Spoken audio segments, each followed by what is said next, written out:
everything he says is a lie. Yeah, that's correct. But here's the letter he wrote yesterday. Good. He wrote it. Yeah. Wink, wink.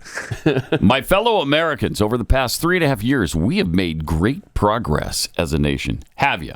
Yeah, we've progressed right down the hill toward complete and total destruction. So if that's what you mean, you're exactly It's right. so funny. I love this. I read this letter to my family yesterday when it first dropped.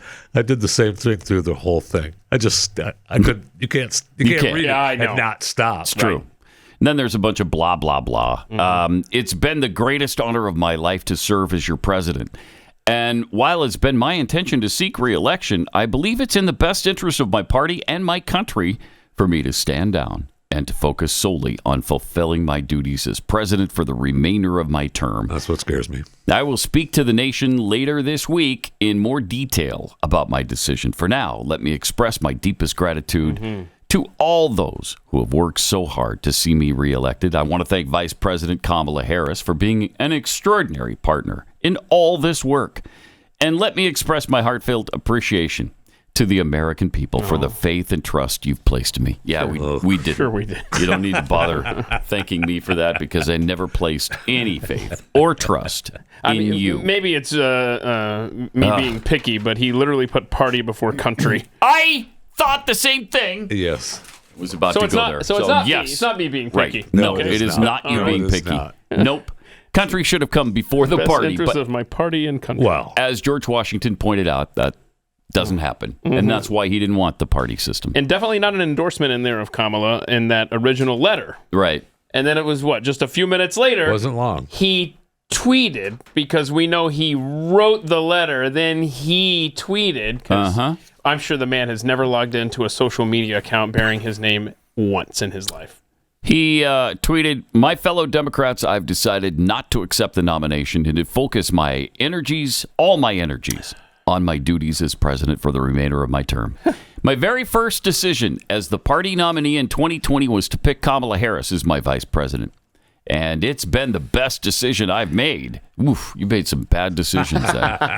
Wow. I mean, we all know that. Today, I want to offer my full support and endorsement for Kamala to be the nominee of our party this year.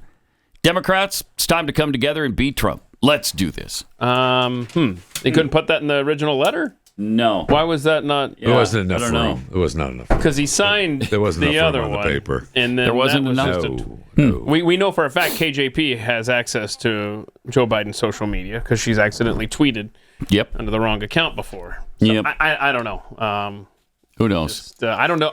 Joe Biden may not even realize that he's out of the race at this point. I'll tell you one thing that case was pretty obvious was when Barack Obama endorsed the nomination process. Right. Not Kamala Harris. I love that. I endorse the process. Oh, okay. Thank you for that. Yeah, I'm sure Kamala thanks you for that. That is very, very telling. Sure is. Because as I tweeted out yesterday, I don't believe that Kamala Harris is the nominee until Barack Obama says she's the nominee. Right. And if he's endorsing the process, she's not the nominee. Just as Joe Biden was going to run for re-election, he was going to stay in this race until he got word from other people that Obama was saying it's time for him to move aside. And so he moved aside. I mean, it was only a few days after that leaked. They leaked it that Obama had been telling insiders that, he's got to go. And then he did. I mean, you made him help you off the stage, bro. Yeah, really bad. Really bad.